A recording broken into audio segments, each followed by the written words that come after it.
All right, our next presenter is Chris Clymer.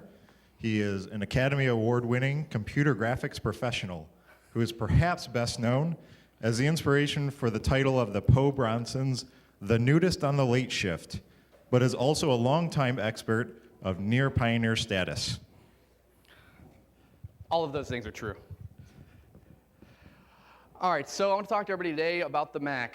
A lot of you guys probably have a Mac. A lot of you guys probably think your Mac is bulletproof, and I'm here to make your Mac unhappy. And with any luck, my iPhone won't screw up this presentation. And I think it already is. Backup plan. Some Macs may be harmed in the course of this presentation. If you've got a younger Mac, you might want to remove him from the room. He might get upset. He might be a little sad. If you've got an iPhone, mine's already on its way out of here. Why hack the Mac? Common wisdom is your Mac magically more secure. Nobody can break in. It's better than your Windows machine. Nobody's doing anything evil to it. Magically, it's better. The thing is, nobody's really working that hard at it. There's not a lot of stuff out there to secure your Mac. There's not a lot of people out there writing about how to secure your Mac.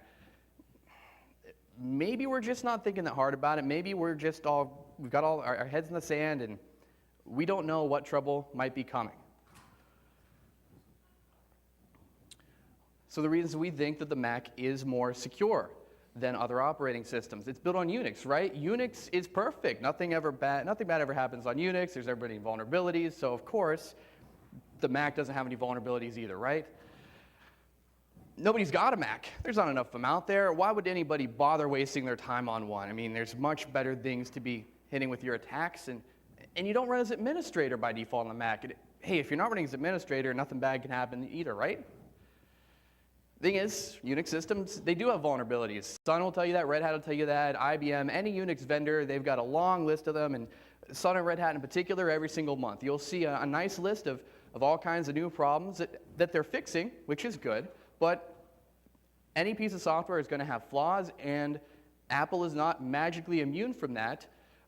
They can reduce their hardware down to one button, but that doesn't make it simple enough that you can't find ways to attack their operating system. And security through obscurity isn't really security at all.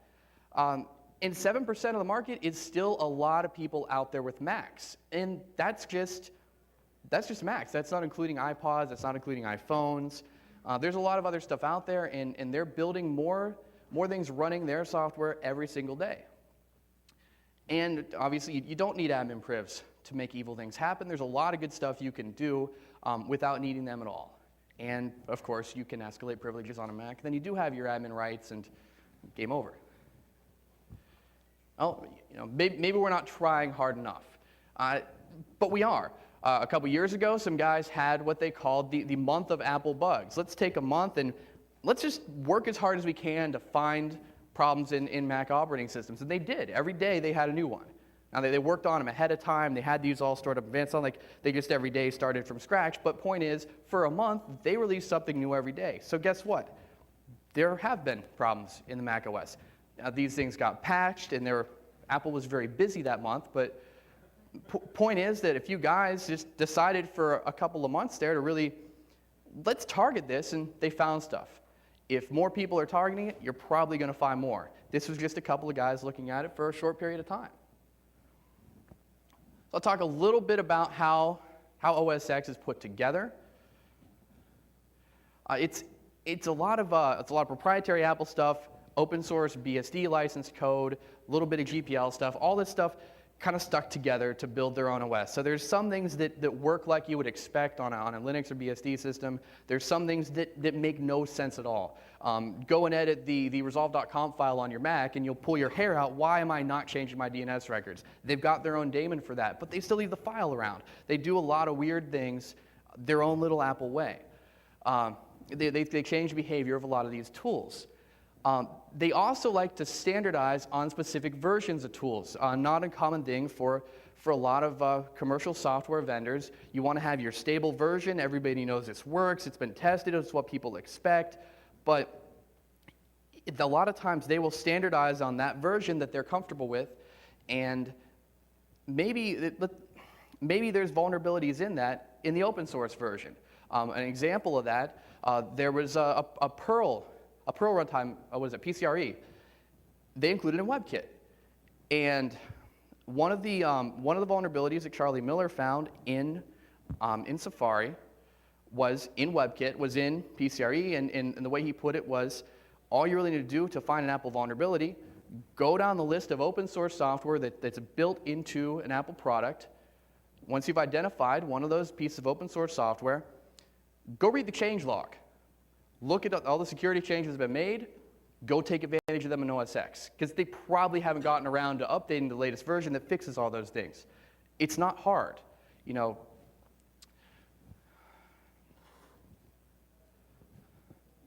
So kind of a little bit of a picture of how the different pieces are put together. There's a lot going on here.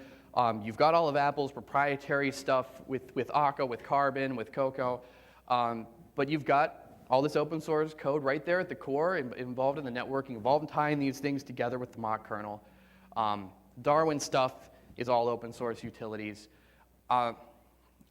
One thing to take away from that, there's a lot of attack surface there. There's a lot of different pieces being put together there. And a lot of them, again, are open source ones that you can easily go out and just read through the change log. So some of the things that Apple has done to secure their OS, and they've done some good things. Stack protection. Stack protection is something new in Leopard. A lot of these things are new in Leopard. So if you're running Tiger, you're a lot worse off. Leopard, they've improved a lot of things. They added the stack protection. It puts what you call a canary in the stack. It's sort of like a checksum. You put that value in there, and it gets checked before this code is actually going to be run. If it doesn't match up, you sound the alarm. Everything goes kablooey, and it won't actually go and run your evil code. It's a smart thing to do. It's a really great feature. Not everything uses it. Safari doesn't use it. And if I'm a bad guy and I'm going to attack your system, the first thing I'm going to go and attack is your browser. So not using that in Safari, kind of a problem. Library randomization, another good technique. You're trying to randomize where things are at in memory, so it's hard for you to predict, hard to do all of your techniques to overwrite the memory and make evil things happen. Very good thing to do. It doesn't randomize everything. In fact, what it does is it randomizes things at a set point in time. So you can consistently predict where everything is going to be out of memory for the same box for a long period of time. When you actually do the install, when you do certain types of software updates, it will change the system enough that those locations can change, but they'll also be similar enough, or many of them be similar enough on two different machines that you can predict based on one particular library on your two separate machines where the rest of them are going to get mapped to on either of them. They're random, but they're not all random. If you predict one, you can figure out where the rest are. So maybe pseudo-library randomization. Everything's not fully randomized. Process injection. On the Windows operating systems, we have DEP. We have data execution protection. It's a good thing to have. It prevents any of the code executing from the stack. The problem is, all it does is protect code from executing from the stack. It doesn't protect anything else. You can execute code from the heap. You can leverage that to execute code on the stack. So it's similar to some of these other things where they're doing something good from an architecture perspective, but it hasn't filtered its way out to all of the different, to everything. So you're not really fully protected. And maybe the developers at Apple are a little bit lazy too. Lazy is the right word. A little bit diluted. We're not seeing a lot of attacks on this yet, so they can take their time. They can come up with these good ideas and work out how they're going to be implemented everywhere without causing the user a lot of trouble. Because at the end of the day, you don't buy an Apple because it's more secure. You tell yourself that later on to justify why you spent $2-3 grand on the Apple. You buy the Apple because it's shiny and it's pretty and it runs a lot of cool software and you want one. And that's what Apple wants to protect. They want you to have this good user experience. Well, the more you tighten up security, the harder it is to protect the usability. So it's hard for them to do both well, and they're really erring on the side of usability. It's somewhere that Microsoft certainly was in the past, and you've seen with Vista, Microsoft swings the other direction. Let's try to address some of the architectural problems. Let's tighten it down, and everybody complains. Oh my God, I can't do my work. This thing pops up all the time. Do you want to run this? Do you want to run that? So Apple doesn't want to get into that area, especially with all the noise over Vista. It'd be a bad time for them to do it. Firewall. Firewalls are a good thing. Everybody should have a firewall. Everybody should have their firewall on. Leopard has an application-aware firewall. It turns it off by default. When it is on, it only filters the inbound traffic. Because, right, nothing evil will ever come out of your box. You only have to protect from the bad guys coming in. If you enable certain services in the OS, you turn on things like file sharing, you turn on things like sharing your session remotely, it'll automatically poke a hole through the firewall for you so people can get in. It's kind of a Swiss cheese sort of firewall. It's good to have it there, but there's so many ways to get through it that even when it is on, it's almost better not to have it at all. Sandboxing, another feature that they've added in Leopard. So you can sandbox individual applications. If somebody does manage to exploit that application, they're not going to get to your OS. They're not going to get root on the box. They're limited to just owning that app. There's still lots of bad things that can happen there. If, let's say, the app was Safari, where a lot of your information probably is, or your Mail application, where you've probably got some interesting data. But sandboxing is good. But they don't sandbox everything. To sandbox an app, you have to define very clearly all the things it's going to need. That's a lot of work. For something like Safari, there's a lot of stuff to define. There's a lot of different files it accesses, a lot of things that it needs to do. And again, usability is going to be figured in over security. We don't want the users to have problems, so we're going to make sure stuff works. We'll worry about security later. So Safari is not sandboxed. A lot of things aren't sandboxed, and Apple doesn't really, it's not an openly documented, here everybody uses this kind of thing. It's a kind of secret sauce. We use it on so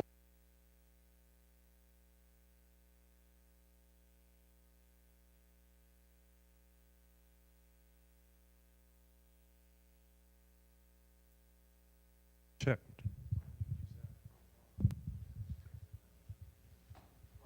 I think I'd rather have coffee than the mic. You could create your own policies. It's not documented, it's not supported by Apple, but you can do it. It's easy to look through, and I had it in my notes that are lost on the iPhone, the actual file where you can dig through your Mac and see how the policies are created, and based on those, create your own for your own app. Not documented, not supported, but you can do it, which is cool. But they should probably be encouraging more developers to use it. I expect that'll happen in the future. It's something new in Leopard, so they're kind of putting their feet in the water. So some of the problems with the default configuration out of the box. A thing you always hear is that, out of the box, Microsoft products are insecure, and the default configuration is very weak, and you don't ever plug it into the internet without fixing everything. But a Mac and Linux and these other things, they're better. Out of the box, they're much more secure, they're much more hardened, so you don't even have to think about it. It's only got one mouse button. You shouldn't have to worry about security. You pound your head into the keyboard and the internet appears and everybody's happy. Maybe not. Again, primary concern for Apple, they want things to be usable. They want things to be pretty and shiny, and they want them to just work. If you're going to spend time diagnosing problems, you would have bought a PC. More usability, weaker security. Ideally, you can make both work well together, but they tend to be at odds with each other. It's very difficult to do both well. And again, customers don't buy things based on security. They buy them based on shiny. Apple's default configurations are not really any better than those in Microsoft products. And in many cases, they are actually worse, like not having a firewall on. Firewall is disabled. Passwordless login is enabled. When you don't want to be hassled with typing in credentials when you boot up your Mac, just log me right in, right? It'd be a lot easier. Apple has great things like encrypted memory. You can encrypt your home directory. These are really cool things, but those aren't enabled by default. I can understand a little better on that one. That's still difficult to get a user around, but it's still a weakness. A great feature that isn't there. There's a lot of things you can do if you poke around to tighten your Mac up, but they're just not on by default. The vaulted credentials are another good one. You can have different credentials you use, whether they're things you're doing in Safari, things you're doing locally on a box. Credentials will get cached or optionally cached on your Mac. It puts them into its own vault.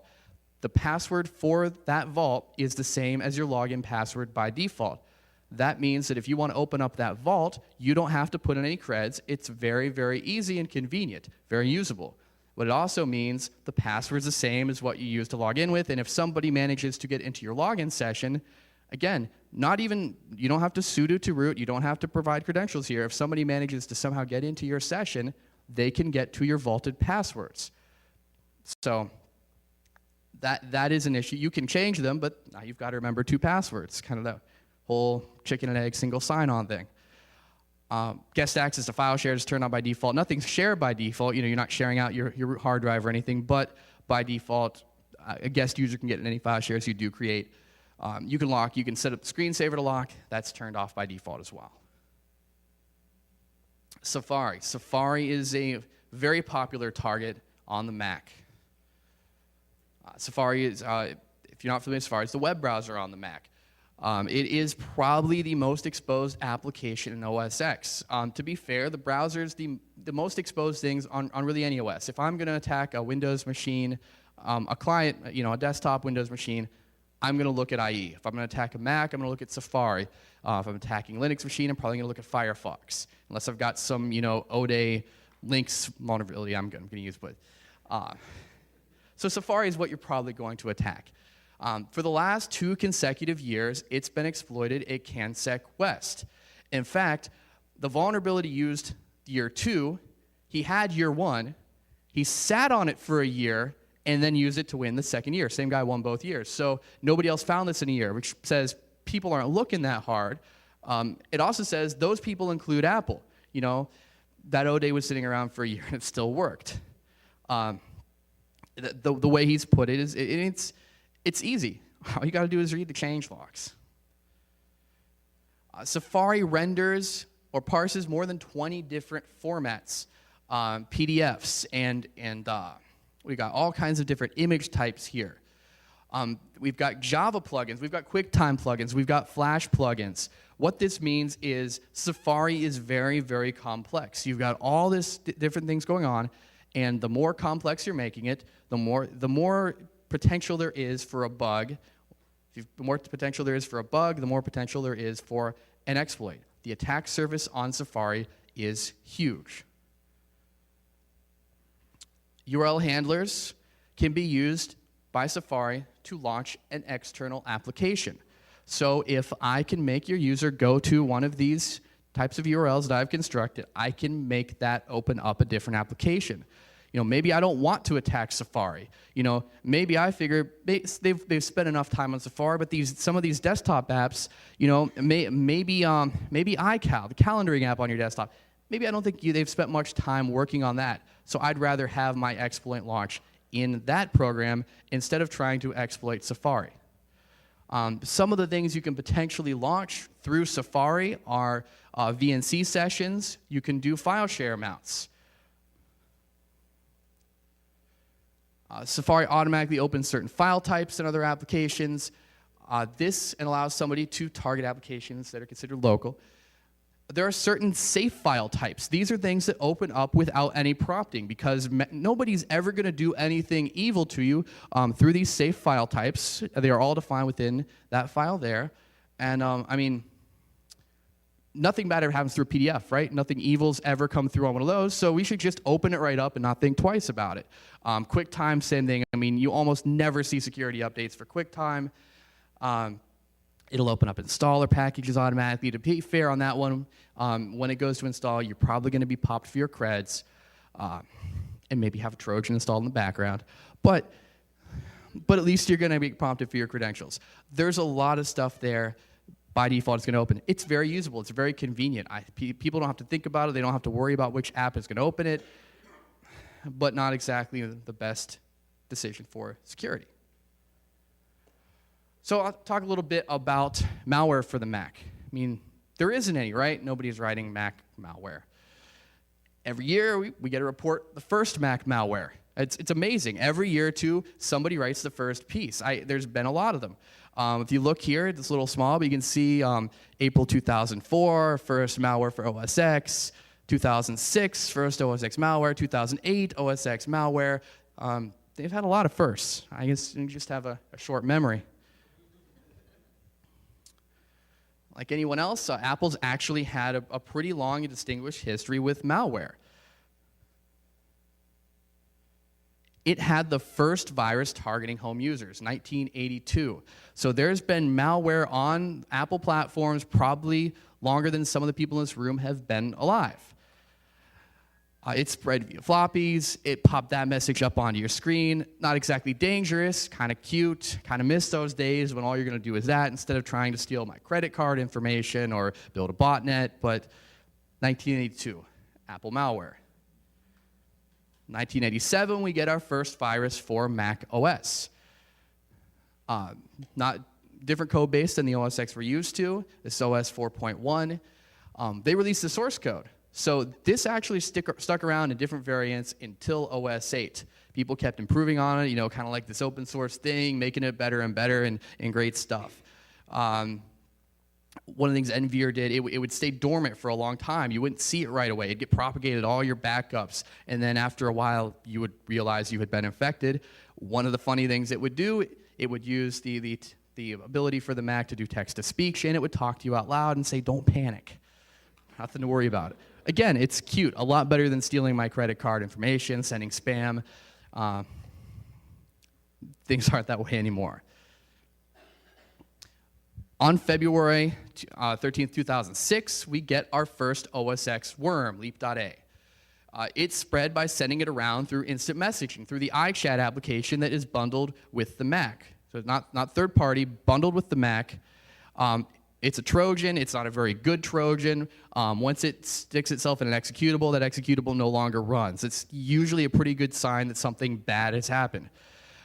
But it would go through all of your buddies on your iChat list, and it would do a file send to all of them, and if they could accept it and they were running a Mac, all right, now they've got this crappy Trojan. So far, nothing bad's happening. Clearly it's vulnerable, but at least we're not seeing the kind of financial problems you see on the other platforms. Inqtana, we get Inqtana in 2006. You notice that's 3 days after this other worm. So we get our first worm. 3 days later, you get the next worm, which kind of suggests it wasn't that hard to write the worm, just nobody thought about it. After this first one came out, security researchers, you know what? I think I could do that too. This was a proof of concept written by a researcher, spread over Bluetooth using OBEX file push requests, and it would add itself to launch agents, which means basically when you boot up your computer, it's going to launch this program on your next reboot. It was reasonably well written, but proof of concept. Again, no payload. This guy's just doing it all for good. So what do we have out there right now? What kind of threats are there? Well, if anybody's watched any kind of news on the Mac or read Slashdot in the last 24 hours or downloaded iWork 09, we've got OSX.IService. It is a Trojan in iWork 09 in Adobe Photoshop CS4. So if you're going out in torrent sites, you're downloading pirated software, you may be getting this. The really stupid thing about it is you can download iWork 09 off of apple.com for free. It's a fully functional version. Expires after 30 days. The only thing they need is a serial number. Despite this, people are pirating the Trojan version off of torrents. It's the first Apple botnet. Supposedly, there are 20,000 people infected with this. Supposedly, there was a denial of service attack in January of this year. So this is, as far as I'm aware, the first report of the same evil things we're used to on other platforms being done from the Mac platform. This is a real attack. 20,000. I mean, it's not Storm, it's not Configure, but it's a good start. And there's a lot of us Mac users out there, and I mean, come on, we're magically secure and we don't run antivirus, so we're probably susceptible to some of these things. bundled as a package within the iWork or Photoshop installer. The package is called iWorkServices.pkg. If when you were installing your sketchy version of iWork and you saw that package being installed, you've probably got a Trojan. It's a universal binary. It's cross-platform. It'll work on PowerPC and x86. Assuming it won't work on the ARM port to the iPhone because you don't have iWork on the iPhone. But who knows? Maybe the Trojan works and just iWork doesn't. Be a fun one to try out.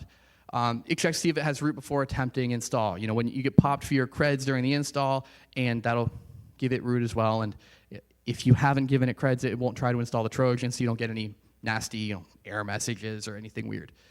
It opens up a backdoor, it dials into a command and control for the botnet.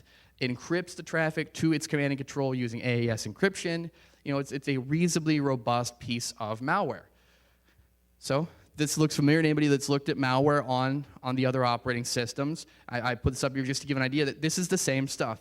There's nothing special about Mac OS. The same crap that we get on Windows, we can get on the Mac. We get it on Linux too, but that's a different talk.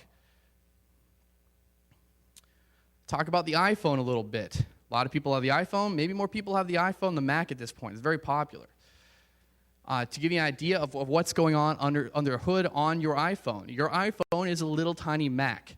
You know, unlike Windows CE, for example, on Windows mobile phones, different code base, very different things going on to write code for Windows Mobile versus Windows XP, Windows Vista.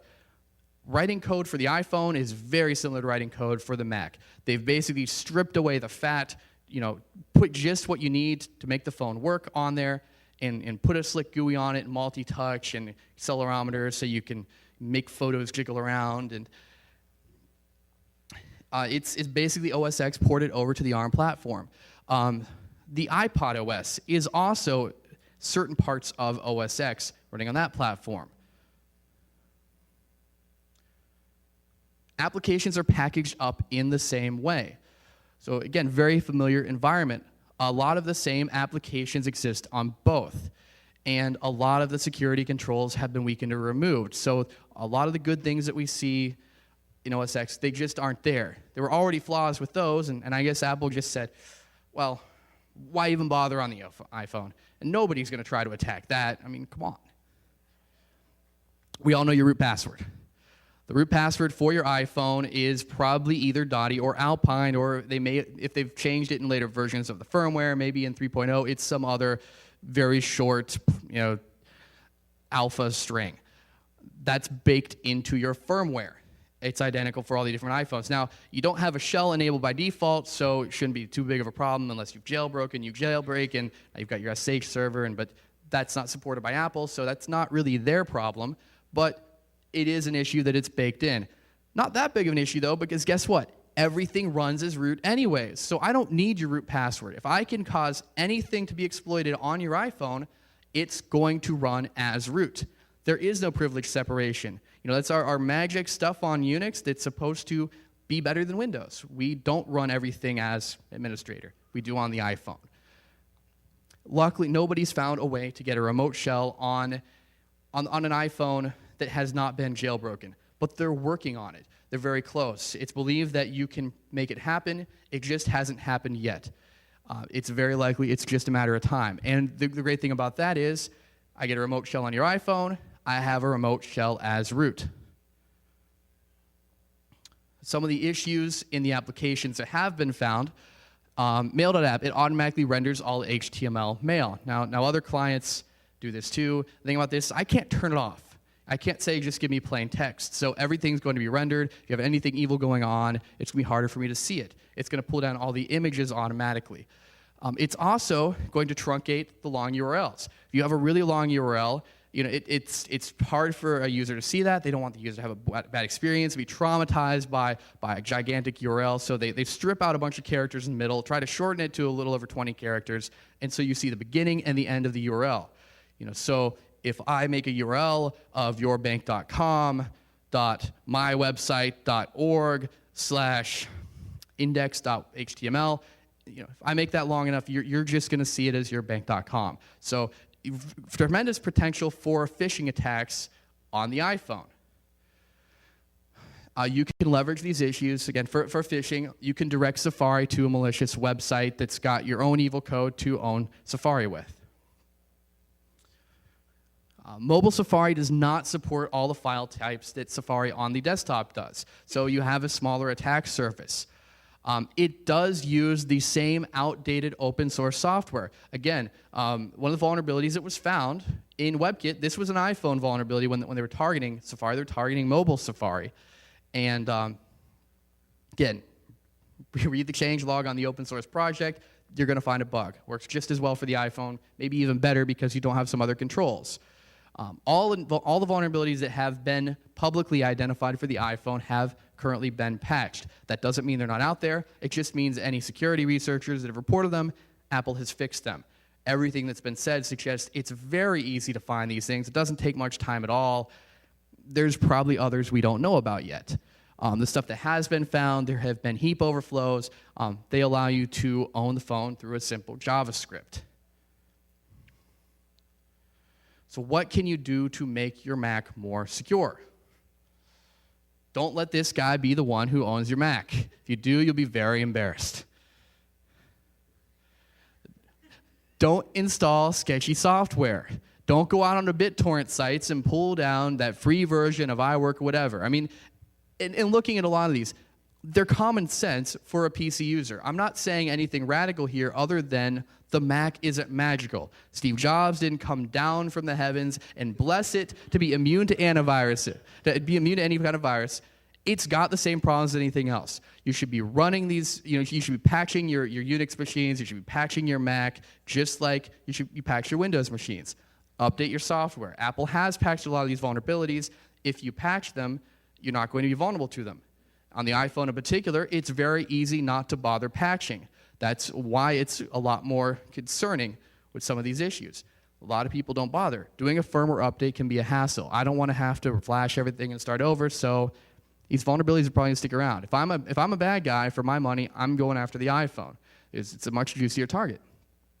Yes, there are antivirus products for OS X. There's only a handful of viruses out there, but they are out there. There's going to probably be more of them. If you have an antivirus product, they are going to be writing signatures and putting it on there. Yes, antivirus isn't perfect. Yes, there's a lot of ways to get around it, but it's going to stop some stuff, and especially on the Mac, things aren't that sophisticated yet. There are HIDS products for the Mac as well. It's a good idea to run those. There's a really good tool called Little Snitch for the Mac, which shows you any connections that are going outbound, inbound on your Mac, so you can see what's going on, what applications are trying to dial out. You have Little Snitch running, and you get the iWork Trojan, you're going to see, oh, look, I've got a reverse shell on my box. Maybe something bad has happened.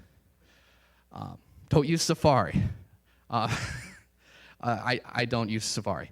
It's a fine browser, but it's got a lot of problems, and Firefox tends to have these things fixed quicker. Firefox does not have quite the same attack surface, and it's also got a robust set of third-party plugins, things like NoScript that I can do to limit my exposure while I'm surfing. So I run Safari. You could use wget. That'd be fine too. Opera, just not Safari. To be fair too, a lot of Safari vulnerabilities are OS X specific. They don't work on the Windows version of Safari. But on your Mac, right now, that would be my recommendation. Don't run Safari.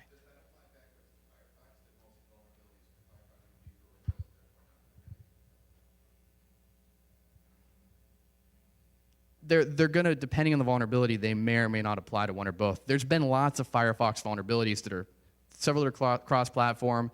There have been lots in general. The thing is, they tend to get fixed, and there's a lot more people pounding away at it. So it's not that I think Firefox is special or better coded so much as it's getting stuff fixed a lot quicker.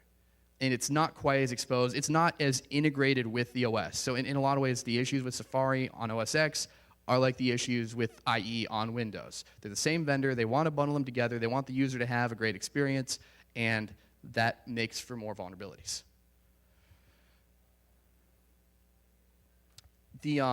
Some of the sources used for this, the Mac Hacker's Handbook, if you haven't seen it, really great resource. If you want to take advantage of these vulnerabilities, if you want to find vulnerabilities, write your own exploits for them, there are chapters in that book to show you exactly how to do that. And chances are, you're going to find stuff. Could be a fun new hobby. Mac OSX Internal is also another really, really good book about how everything works on the Mac, the architecture, a lot of things that aren't really documented very well by Apple themselves. It's about this thick. It's quite a read. It's probably more of a reference, but a lot of really great information in there. So if you are interested at all in learning more about how your Mac ticks and how to break it, those 2 books would be my recommendation for where to start. And lots of other good websites that are on here.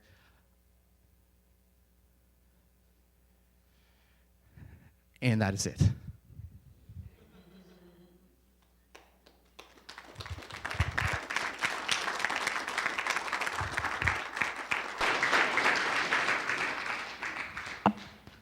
Question in the back?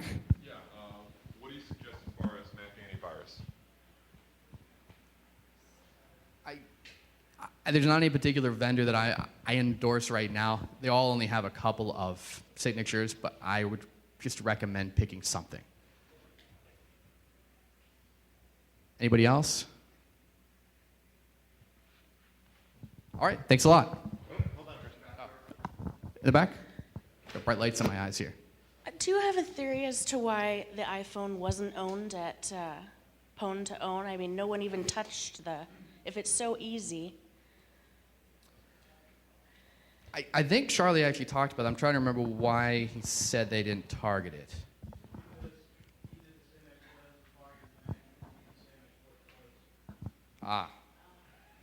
So, I guess he didn't have another one in his back pocket from the last year. And maybe he'd rather win, a free Apple than a free iPhone. Basically, now I'm a PC user and, not very literate on any of this stuff. But I remember the comment in regard to Norton. Norton antivirus is a virus. Is it likely that Apple antiviruses are likely to have the same problem? An Apple antivirus will be a virus?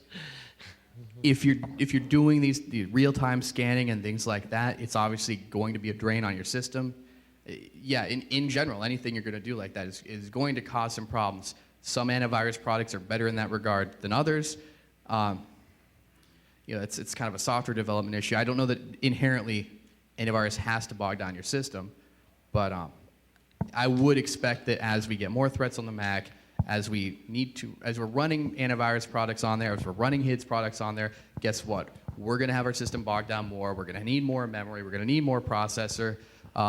But hey, I mean, the Macs are all dual core and I think quad core now anyways. We got plenty to spare, right? We're heading in the same direction as a PC, really. So I guess the short answer to that is yes. You're probably going to have the same problems. We can just ask nicely for nobody to write any viruses. Or anybody else?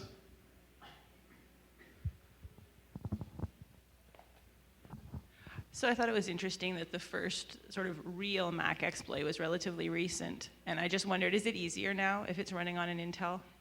I mean, before you would have had to go learn a more obscure architecture. A lot of these things will work on PowerPC or Intel. And remember, that particular Trojan, cross-platform. Yeah. Apple's done a lot of work to make things on their platform move easily between them. And again, Safari on the iPhone, that is on the ARM platform. So you've got some things that might actually work on all three. Also, when you're targeting things, when some of these phishing attacks, or if you're targeting the browser, some of the browser-based attacks, they don't even care any platform you're on. It has nothing to do with the underlying hardware architecture. So in some ways, it's easier. When you're writing, some of your actual exploit code and hitting the OS, that's potentially going to be easier, at least more familiar. But I think it's more that it's just becoming more and more exposed, and now that it's on Intel, it's maybe easier for people to have their own VM and be hacking on it on their own, more obtainable maybe. That's just my own kind of theories. I don't know that it's necessarily a whole lot easier now that it's on Intel. I guess it's mostly browsers anyway, where it doesn's matter. What's that? I said, I guess a lot of it's done in browsers anyway, where it really doesn't matter Right. that much. Right. At the end of the day, for any OS, the browser is really what we're most worried about anyways. Anybody else?